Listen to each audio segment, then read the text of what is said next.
answer to you. Oh, okay. All right, guys, I think we're going to go ahead and let him get started. So it is my pleasure to welcome Dr. Hargarten here, and I have some information on him here. Let me just pull it up. So, Dr. Hargarten, he's currently the Associate Dean for Global Health and the Director of the Medical Student Global Health Pathway at the Medical College of Wisconsin. He's professor and chairman of emergency medicine and the director of the college's Injury Research Center. He's the current president for the Center of International Health, a consortium of academic, healthcare, and governmental organizations in southeast Wisconsin.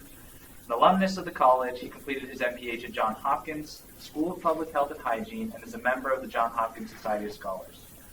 He has extensively investigated U.S. citizens' deaths that occur outside the United States and is a leading expert in this area of global health. In 1980, he volunteered and served on the board of the Tom Dooley Heritage Hospital in Thailand, caring for the refugees from Laos.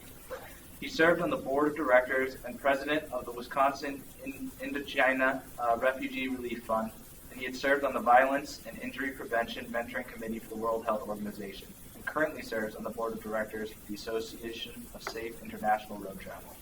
Dr. Hargarten has received numerous awards and recognition for teaching excellence, research in injury prevention, and public service. He is a member of the Institute of Medicine and currently serves on their board of global health. So let's welcome Dr. Hargarten. Very kind of you. Thank you so much. And it's a pleasure to be here. In spirit of full disclosure, I did apply to Craig's Medical School. I was accepted, but I decided not to go.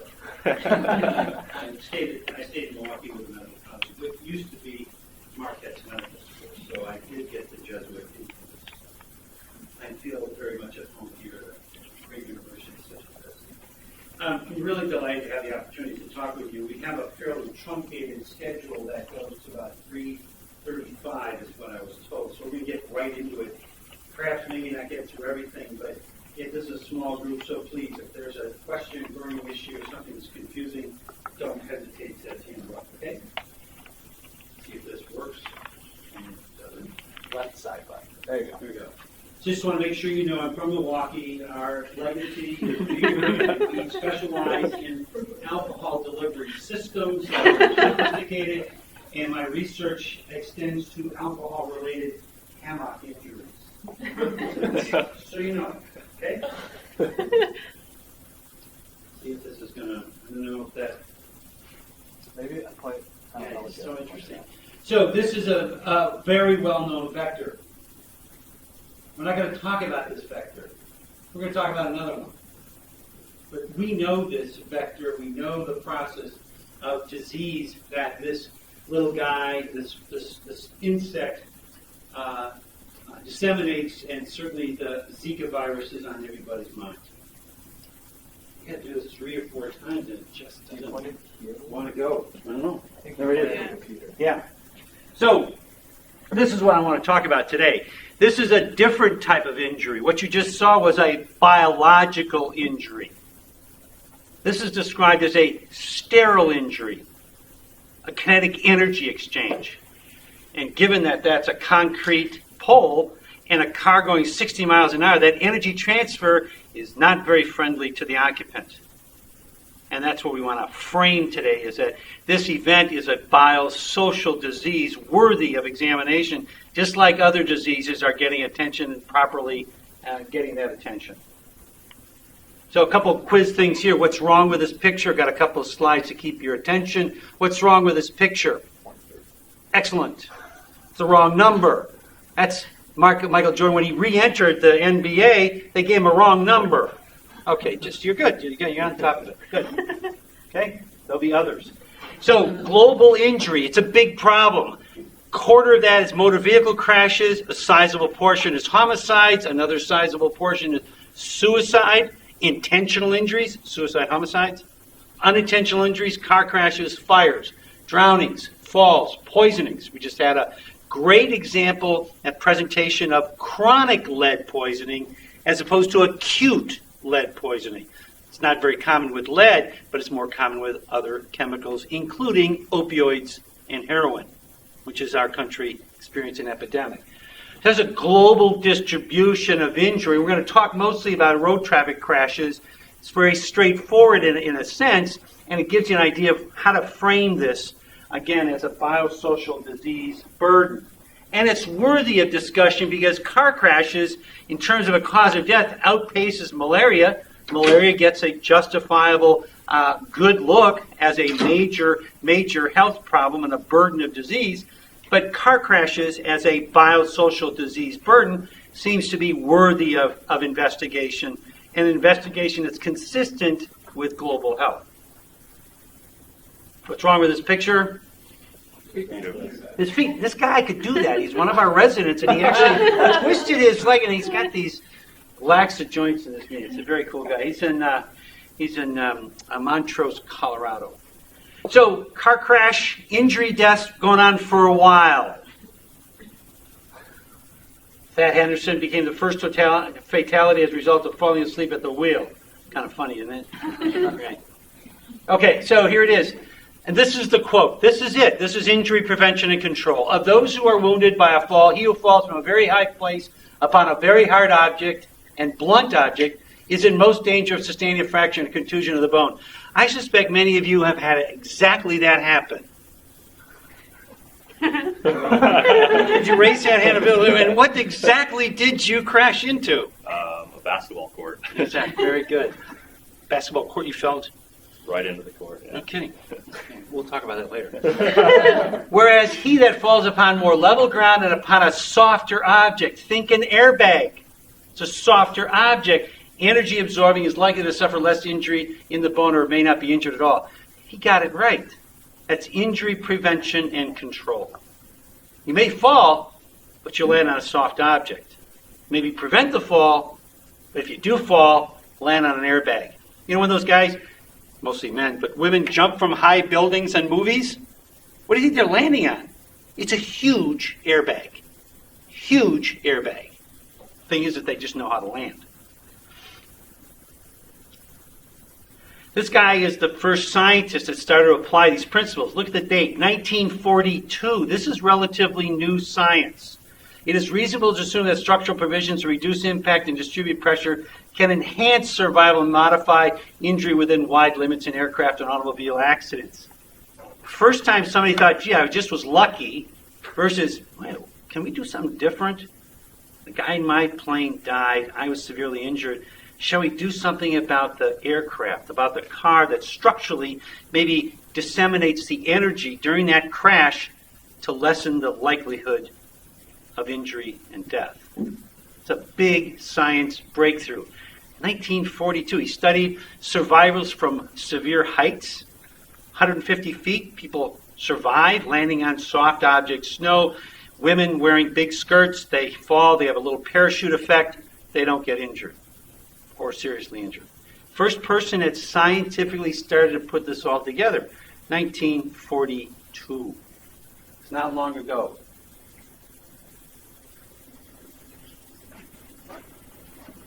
So think about this environment. समझ सको तो हम लोगों को समझ सको तो समझो दिल भर जानी जितना भी तुम समझोगे उतनी होगी हैरानी हम लोगों को समझ सको तो समझो दिल भर जानी जितना भी तुम समझोगे उतनी होगी हैरानी There's no police officer there. छतरी तुमको देते कभी जबर से पानी कभी नए पैकेट में बेचे तुमको चीज पुरानी फिर भी दिल है हिंदुस्तानी फिर भी दिल है हिंदुस्तानी फिर भी दिल है हिंदुस्तानी फिर भी दिल है हिंदुस्तानी है थोड़े खिलाड़ी. You're now the health minister in a city in India. What are you going to do about that? Airbags. No, airbags is one intervention. Maybe some stoplights. Maybe some stoplights, maybe some environmental interventions. Yeah. Right? For mosquitoes, they go, well, let's do something with standing water. Kinetic energy exchange. What do we do? Well, let's see if we can do something better in the environment that'll control this movement of kinetic energy that doesn't get released by hitting a motorcycle rider who may not be wearing a helmet, you could have them put a helmet on, but the environmental intervention's key here. That's a chaotic intersection deserving to be investigated, and instead of saying, just drive more carefully, let's fix that environment. It's a hostile environment for kids, for motorcyclists, for just about anybody. So let's frame this the way it should be, because that's where it's framed in our second-year pathophysiology textbooks in medical school, right? Chapter 9, kinetic energy, mechanical forces. It's discussed in Chapter 9. I know that because I went back and looked at it. I didn't study as extensively as you all are doing in second year in medical school, but that's a kinetic energy exchange. So in framing it, it starts opening up possibilities, just like when we do with other disease processes. Right. So the cause of a disease is an agent. That started to occur in the 1870s and 80s with Koch's postulates. Great book. Highly recommended. The Remedy. It's a story of Koch, his competition with Louis Pasteur, and his intersection, unbeknownst to him, with Sir Arthur Conan Doyle, who, as you know, was a physician who wrote a great famous detective. And Sir Arthur Conan Doyle was mesmerized and so enthused about the didactic scientific observation techniques that were taking place in medicine at that time, largely due to people like Robert Koch, who was postulating, if you're going to have a disease, what's causing it? It's not bad air. Malaria is Italian for bad air. It's not very scientific. Cholera is specific. Tuberculosis was a killer worldwide. Didn't know what the cause was until he figured out there's the agent of disease.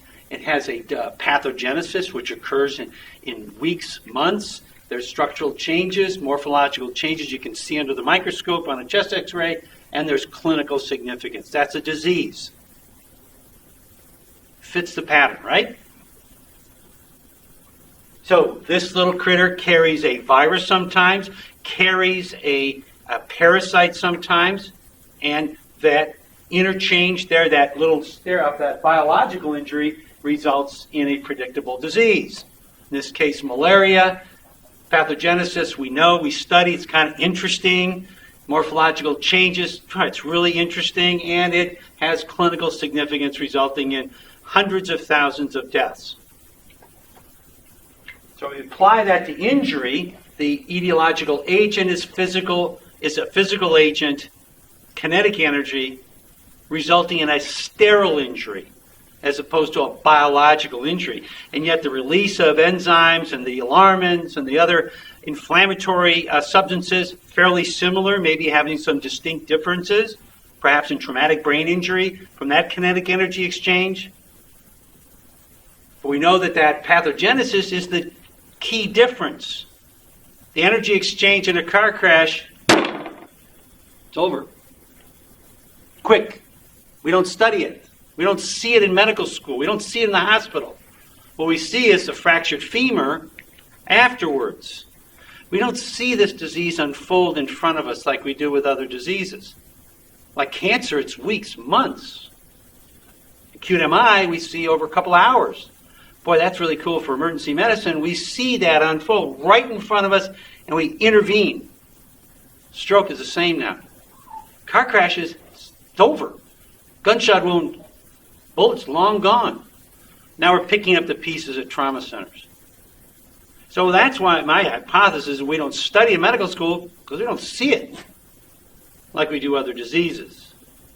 So we don't place it properly. We see it as some sort of behavioral issue and not a disease process as it properly should be framed, with predictable cellular tearing damage, exsanguination, organ dysfunction, permanent disability, and death, just like any other disease outcome. So my real purpose was to kind of nail that down with you, because I think framing it has huge implications the way we attack things like gun violence, which is largely thought to be a behavioral issue. Much like car crashes were considered a behavioral issue in the 1950s. So definition, here it is, CDC, physical damage due to transfer of energy. An acute transfer of energy by these physical agents or the absence of essentials such as oxygen, drowning, hanging, or heat. Hypothermia, hyperthermia, acute exposure. Versus, again, the excellent presentation you had earlier is chronic exposure to lead. So a very different injury. The acute exposure we're seeing now across the United States, heroin, opioids. Those are acute exposures. It's a major injury now from a chemical event. So quick physics, here you go. Tomato at 0 miles an hour. Tomato at 4 miles an hour. You can see the tissue now of the skin of the tomato is not quite handling 4 miles an hour. That's a tomato at 40 miles an hour. Think of the patient's dermal tensile strength now being exceeded when they crash and their face goes up against the windshield. And the tensile strength of the dermis is exceeded, and you have lacerations. We see this all the time in the emergency department, either from a crash or from an object. Do you see pool cue injuries in Denver? Pool cues. You know, when you're playing pool and you're bam! They're kind of cool. We do mellow. Oh, now the injury pattern in Colorado is totally changing. I can't wait to see the studies now. Well, we don't have those anymore. Everybody's so mellow. That might be one of the most interesting injury prevention strategies. No, I can't wait. They're not driving fast. We know that. They can't. That's great. That's a tomato at 400 miles an hour. So it doesn't take too much clinical astuteness to figure out who was wearing a seatbelt during this crash and who wasn't. Same energy exchange. But during that crash, that brief event, there are some interventions we can do with car crashes. Kind of tough with bullets. Kevlar vest, good example. It's not too much after that. Car crashes, we got bags, we got belts, we got cars designed to absorb energy when before they weren't, because nobody was thinking about it. Because if you frame these events as a disease, as they should be, and as they can be and will be more and more, consistent with our pathophysiology textbooks, then we can apply public health approaches, because then you can divide and go, boy, I want to do something about that high-risk 21-year-old. I want to see if I can attenuate that agent, if at all, just like we would do with a biological disease, and see if we can do something about the vehicle, the car. Maybe we can do something about the gun and its likelihood of being discharged by an unauthorized user. Think about that. Unauthorized user. A 14-year-old who's got no keys to the car can't access the car, can they? They don't have the keys. Think about that. And then the environment in which these events occur. Just like that brief video that you saw. So it opens up strategies. So malaria, you want to see if you can fix that nasty parasite or fix the mosquito, as people are discussing that now hugely with the Zika virus and the Zika disease problem. The environment of water, is there a way to do that? DDT is being discussed again, if you can believe it. And you got hosts, high risk. Nets, separates the mosquito from the victim, from the host. That's a strategy. For motorcycle crashes, the kinetic energy is the agent, vehicle is the motorcycle. You saw what's happening in those crashes. The roadways, we've got to fix those roadways and make them a little bit more friendly and organized. And the rider maybe can put a helmet on. So these events are predictable and preventable, like we do and like we have thought about with other diseases. How am I doing so far? Is that making sense? So it's a leading cause of pretty much your age group here, if I can be so bold as to say, this is talking to you. Was that from Taxi? I'm talking to you. What was that famous line? I'm talking to you. I just realized that that's from Taxi. So, I used to have hair like this. It's real challenging to get behavior change. It's huge. When there was a whiff of a motorcycle helmet law in Wisconsin, motorcycles in Wisconsin, big deal because it's home of the Harley-Davidson motorcycle. It's a big deal. A whiff of motorcycle helmet law, 2,500 thoughtful policymakers riding their motorcycles, riding around the Wisconsin Capitol in Madison says, no way are you going to tell us to wear helmets. Even though the scientific evidence is hugely in favor, it's the single most preventive strategy for traumatic brain injury in motorcycle crashes. So this is a very interesting political disease. No less political when HIV became an issue in the early 1980s and people were being accused of being immoral, and that's why you're getting the disease. Until the science trumped those kinds of... I guess I'm done. Sorry to be above my pay grade. Yeah. Something I must have said. I'm not sure. You said Trump. I said... I didn't realize that I had used that verb, which has turned into an extraordinary noun. Very good. How are we doing here? Seems good. Yeah, it seems good for a moment. Are we back on target with the...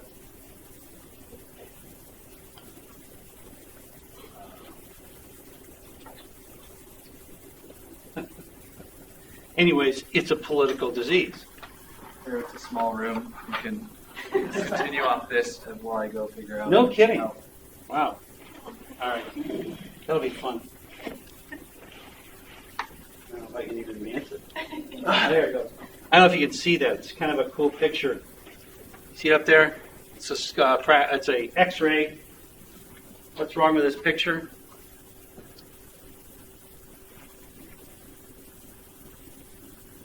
Kind of pretty obvious there's something wrong here, isn't it?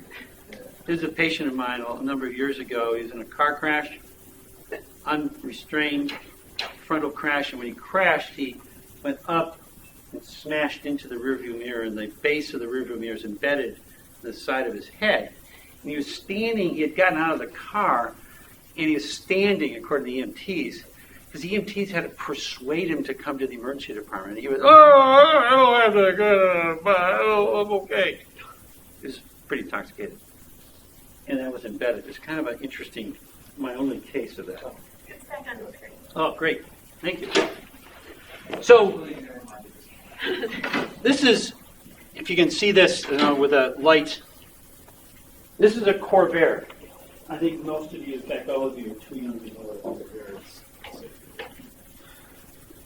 I consider this a hostile environment for a car. It's got knobs. It's got a spear for a steering wheel, no airbag, no belts. It's a hostile environment for your safety. When General Motors made this car, it made it because Porsche had just been introduced in 1959, and General Motors goes, "Boy, we need a rear-engine sporty car for the middle class," and they made it, and there it was, right down to the design flaw. When you're driving the Corvair and you got to swerve to get away from a child, the wheels buckle, you spin out of control, flip, roll over your car, you go out the window because you're not wearing a belt because you don't have a belt to wear, and you die. General Motors' response, well, drive more carefully. Robert Kennedy was interviewing how much you spent on safety. A couple million. This is a big company. General Motors is a big company. Ralph Nader, physician, said that's unacceptable.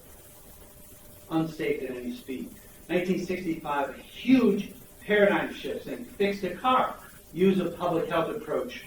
Look at driver behavior. Look at the car. Look at the environment. And the move was on for 50, 60 years now. We've benefited from this approach of having safer cars, safer environments, and people are driving maybe better, but they're belted with bags and so forth. And we're seeing the benefits of this approach. This was a big deal. And it has ripple effects and implications globally, because that's where we're going to need to do that in order to affect the change that we're seeing globally in other economies. So this was in early 1990s. This was my first case, car versus tree. Well, doesn't sound very good. And she came, and she was my first patient who had been saved by an airbag. She gave me permission to take it because I wanted to see the full effect. No injuries to the head and neck. Typically, these patients die or they come obtunded with significant brain injury. She was saved by an airbag.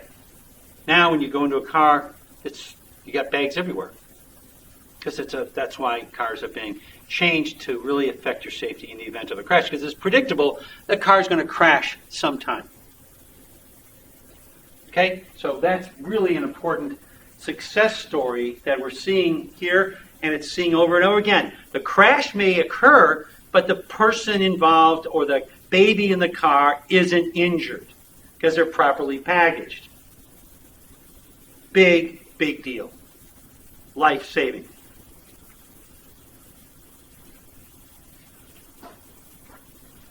We got a ways to go.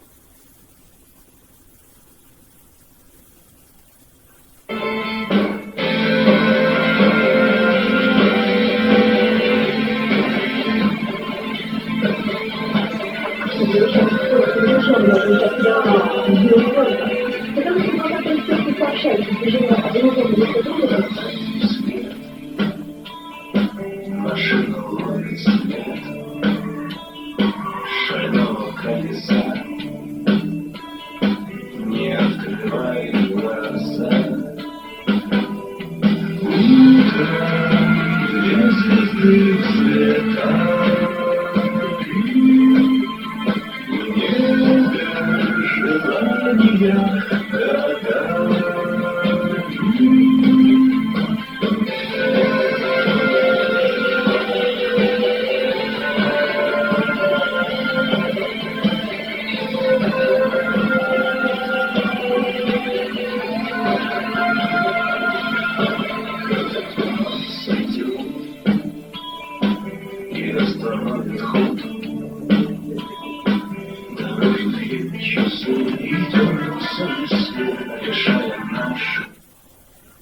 So, did you see a pattern to those events? What is it? Did you get one example of a pattern, those pedestrian crashes? What do you think? You're now the new health minister. No. Did you see any pattern to that? Anybody else? Small children in blind spots. They're entering the roadway between cars, not in a design-designated area. Very difficult for a driver who sees it, all of a sudden, boom, they're there. So designing the environment to lessen the likelihood that pedestrians are going to make poor choices is a legitimate strategy that you'll see more and more in areas around the globe, because it's necessary to have that separation of the pedestrian from the cars. And civil engineers are our partners in this disease. Just like sanitation engineers, we're partners in infectious diseases. So you think about again, injuries are predictable and preventable. Think about this automotive engineer in the 50s in the United States going, well, I'm going to really design a car for Ben. Ben really likes fast cars. He really likes this design. And boy, we're going to put some really cool things on the hood for Ben, because Ben's a really safe driver and a child's not going to come in touch with that. Think about that. It's predictable that a child's going to be running in front of a car because they're 10-year-olds. Be careful, but maybe the roadway is not designed properly. Fix the car. So that's what we've done. Those things don't appear on the hood of cars anymore, and they shouldn't. because it's not acceptable for injury prevention. And that's how cars are being designed. We got a lot of work to do globally. Western countries in Europe, United States, Australia, New Zealand, major changes. China, India, Eastern European countries, an explosion of car crash deaths because of their economies changing and not really doing a good enough job about this. So what's wrong with this picture? Pardon? Baby in between? That's correct. This guy's on top of it. There's a baby here between these two energy-absorbing structures. That's what's wrong with this picture. Very good. So, key points to be made. Lots of people dying every year. Many are injured with permanent disabilities. That's why emergency health services are increasingly important to have so that the right patient gets to the right place at the right amount of time with the right physicians and nurses and so forth. So it's a big problem, a big biosocial disease. And it's going to get worse before it gets better, according to the estimates. It's going to go from 9 to 5 as a cause of death. And it's complex. In the United States and other countries, it's drivers and passengers of the risk population. In low middle income countries, vulnerable road users, some of which you saw in those two videos. Pedestrian, cyclists, people on public transportation. Aaron mentioned I'm on the board of directors of the Association for Safe International Road Travel, ASSERT, founded by Rochelle Sobel. Her son was a senior medical student from New York, returning from Israel, goes to Turkey on a week vacation, and he dies in a bus crash. ASSERT, A-S-I-R-T. Many of us are being very much engaged in earlier studies on how Peace Corps volunteers die. Imagine how Peace Corps volunteers die. Car crashes. And we feel that more road safety is extremely important because more medical students are going overseas than ever before. Students in undergraduate programs, more and more. Estimates 1 million by 2018. This is a complex intersection. Perhaps maybe not the velocity, the speeds that you saw in that previous video. Nonetheless, it's complex with multiple types of road users. You want to separate them out as much as you can, if possible, as an injury prevention strategy to manage the kinetic energy, potential for the kinetic energy release. This is appropriately called the Death Highway in Bolivia. So roadway design is extremely important and beneficial. That complements other strategies. Here are many risk factors that influence post-crash outcomes. If you have a kinetic energy exchange and you're injured, some of these things are influencing the outcomes. And it's pretty intuitive. Delay in detecting because you bleed to death at the scene, delay in transfer, fires, leakage of hazardous materials, alcohol and drugs, rescue, extrication, and evacuation techniques are not well utilized. That's EMS training.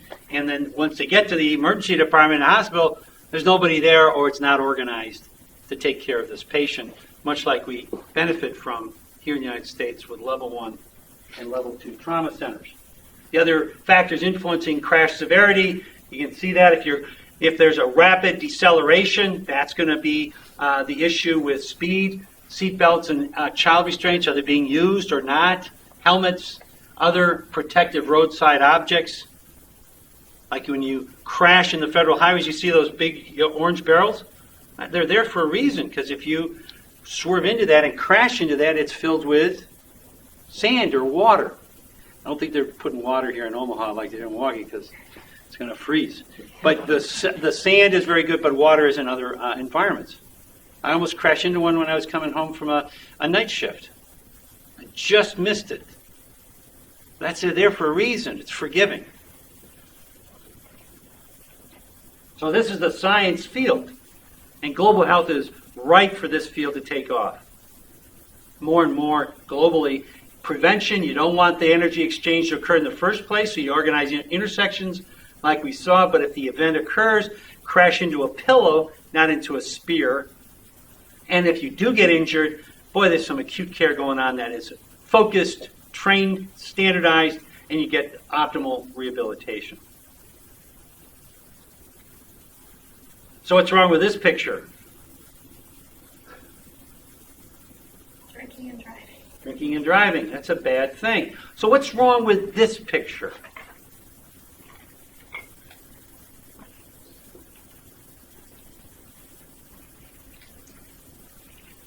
This is an alcohol advertisement. Does this kind of send a mixed message? The guy has got the silhouette here. There's some suggestion about a tire. Make things happen? Is that kind of message that you want to have advertised?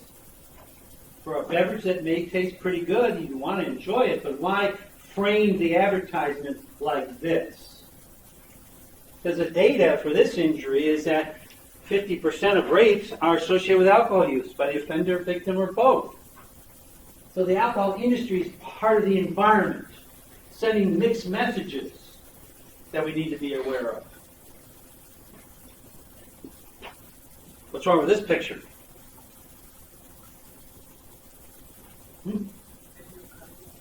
There's no cover or no guard. That's right. So a toddler goes wandering over here. Mom gets distracted and falls into the well.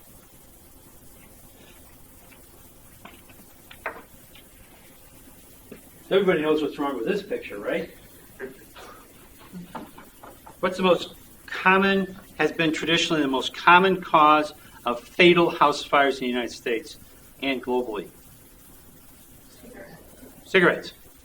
But in the media, it's reported out as careless use of smoking materials. What's the message? Behavioral. What's the public health approach? Fix the cigarette. Design it so it won't start a fire if you drop it. And indeed, that's technologically feasible, and indeed, that's where many of the cigarettes have gone, is they're fire safe. Industry resisted it for years, and yet that's a classic injury prevention strategy, not dependent on behavioral interventions, but fixing the agent of this case, thermal injury.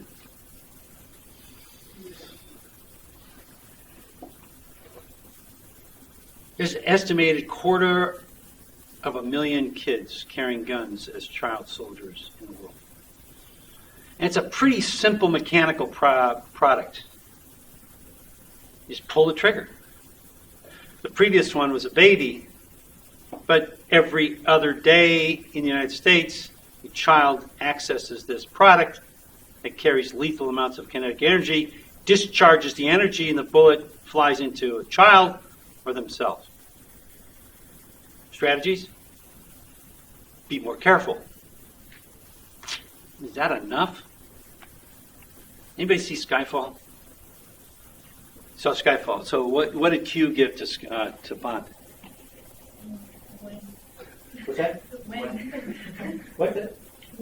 Which part are you talking about? When Q gave the remember there's always that technological visit by Q. Mm-hmm. Here's your new toy, or here's the car. In Skyfall, what did he do? Smart gun. He gave him a smart gun, right? And what happened? And the bad guy got the gun, right? And what happened to the bad guy? Couldn't shoot it because Bond said, it's not going to be used to you. And what happened to the bad guy? No, he got gobbled up by a lizard. He tried to shoot the gun, and Bond said, it's not going to be much use to you. And then he goes, and then the lizard came out and got him. Kind of a cool scene. That gun is available right now in Europe. Armitex. I had it in my hand about a year ago. It is so sophisticated. I've got it, sends a signal to my wristwatch. I'm using it. I want to defend myself. If I go like this, it doesn't work. Interesting technology. Fix the gun to unauthorized users. Very consistent with the disease model. Fix the gun's accessibility to a 10-year-old. Accessing it to a despondent 20-year-old who grabs his dad's shotgun. Can't use it. He'll take some acetaminophen, and then that's where we come in as emergency physicians. We can fix that because the pathophysiology of acetaminophen takes place over hours. Pathophysiology of a bullet, I know that because I studied it, less than a tenth of a second. Can't intervene, it's too late. Energy's gone. So it's a real challenging problem. I'm going to stop there because I've got only about 4 or 5 minutes before we end, but wanted to get you to be thinking about this, perhaps it being an area where you want to get more involved in terms of a disease process that has significant implications for the north side of Omaha, the north side of Milwaukee, or the north side of Manila or Moscow, take your pick. Because the gun is an interesting product that is right now a mechanical throwback from the 1800s. It's a very simple mechanical device that a 10-year-old can use. And I think 100 years from now, they're going to look back and going, really? Anybody could buy this thing over the internet with no background check? Really? How did that work for you? So it's such an interesting political disease. Hugely political. Much like HIV was, as I said, in the 1980s. Comments, questions? Kind of went through it a little bit fast, but we had a truncated amount of time. Thoughts? You're stunned. Is there pushback to this kind of approach of looking at something like auto incident as being like something you can fix not using behavioral methods? Because I feel like in classes before, everyone always goes to the behavioral methods as the first source of change. Right. And that's what I think is a classic conundrum and challenge of injury, is that it's always been framed as a behavioral issue to start with. Guns don't kill people, people kill people. But what's the message? Scientifically, that's inaccurate. It's the bullet that kills the person, not the gun. But it pushes the discussion to behavioral discussion, solely, without any consideration of the environment and the vehicle, the gun. Those are legitimate areas for scientific inquiry. And so the environment for this disease is very chilling. A little research.